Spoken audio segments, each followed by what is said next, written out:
ایک دفعہ کا ذکر ہے کہ کسی گاؤں میں بہت ہی غریب دھوبی رہتا تھا۔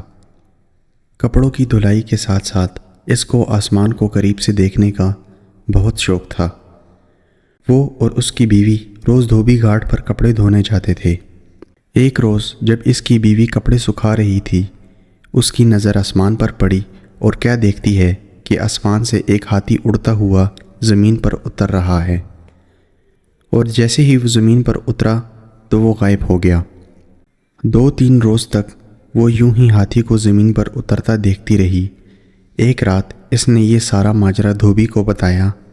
دھوبی پہلے تو بہت حیران ہوا، مگر پھر فیصلہ کیا کہ کل وہ اس ہاتھی پر نظر رکھیں گے کہ آیا یہ ہاتھی زمین پر کیوں اترتا ہے اور پھر غائب ہو جاتا ہے، آخر ایسا کیا ہے۔ اگلے دن دونوں شدت سے اس کا انتظار کرنے لگے، آسمان پر بار بار نظر دوڑانے لگے۔ آخر انتظار کا وقت ختم ہوا اور ان کو آسمان سے ہاتھی زمین پر اترتا نظر آ ہی گیا۔ دونوں اس کے پیچھے چل پڑے۔ ہاتھی گنے کے کھیتوں میں گھس گیا اور خوب پیٹ بھر کر گنے کھانے لگا۔ ہاتھی کا پیٹ بھرا اور اڑنے کی تیاری کرنے لگا۔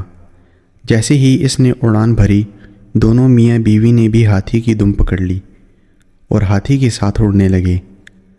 ہاتھی آسمان کی بلندیوں کو پہنچا۔ دھوبی کیا دیکھتا ہے کہ ایک پہاڑ ہیرے سونے کے جواہرات سے چمک رہا ہے۔ یوں لگ رہا تھا کہ کوئی اپنا خزانہ یہاں چھوڑ کر بھولے بیٹھا ہے۔ دونوں میاں بیوی کی آنکھیں دنگ رہ گئیں۔ آخر ہاتھی پہاڑ پر اتر گیا۔ دونوں میاں بیوی بھاگ کر سونے پر ٹوٹ پڑے اور زیادہ سے زیادہ سونا اکٹھا کرنے لگے۔ رات کے بڑھتے اندھیرے سے پریشان ہونے لگے۔ اچانک ان کو خیال آیا کہ صبح ہوتے ہی وہ ہاتھی کی دم پکڑ کر زمین پر اتر جائیں گے۔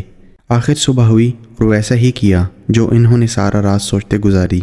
خیر، زمین پر اترے اور اپنے گھر کی طرف رواں دواں ہو گئے۔ ایک غریب دھوبی جو دن بدن امیر ہوتا جا رہا تھا، اس کو دیکھ کر سارا گاؤں حیران و پریشان ہو گیا کہ اچانک ایسا کیا ہوا کہ دھوبی اتنا امیر ہو گیا۔ گاؤں کے لوگ دھوبی کے پاس آئے اور اس کے یوں اچانک امیر ہونے کا راز پوچھنے لگے۔ دھوبی ان کو کچھ نہ بتاتا۔ ایک دن دھوبی کسی کام سے شہر سے باہر نکل گیا۔ اس بات کا فائدہ اٹھاتے ہوئے ان کی ہمسائی دھوبن کے پاس آئی اور باتوں باتوں میں خزانے کا راز اگلوا لیا۔ رات کو جب دھوبی واپس آیا، دھوبن نے سارا ماجرا بتایا۔ دھوبی کو اس حرکت پر بہت غصہ آ گیا، مگر اب بات ہاتھ سے نکل چکی تھی۔ صبح سارا گاؤں دھوبی سے مدد مانگنے آ گیا کہ وہ ان کے ساتھ کھیتوں میں چلے اور ہاتھی کے ساتھ خزانے تک پہنچانے میں ان کی مدد کرے۔ یہ سب سننے کے بعد دھوبی کے دل میں لالچ پیدا ہوگی کہ وہ ان کے ساتھ جا کے اور خزانہ اکٹھا کر کے لائے گا۔ یہ سوچ کر وہ ان کے ساتھ جانے کے لیے راضی ہو گیا۔ اگلی صبح سارے گاؤں والے کھیتوں کو نکل گئے اور آنکھیں آسمان پر جمائے بیٹھے تھے۔ ہاتھی زمین پر اترا اور گنے کھانے لگا۔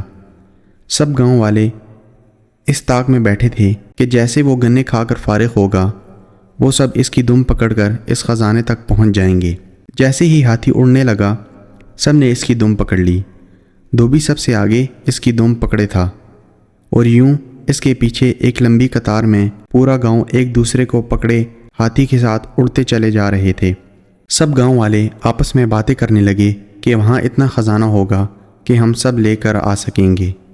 کسی نے کہا، خود سے سوچنے سے اچھا ہے کہ ہم کیوں نہ دھوبی سے پوچھ لیں۔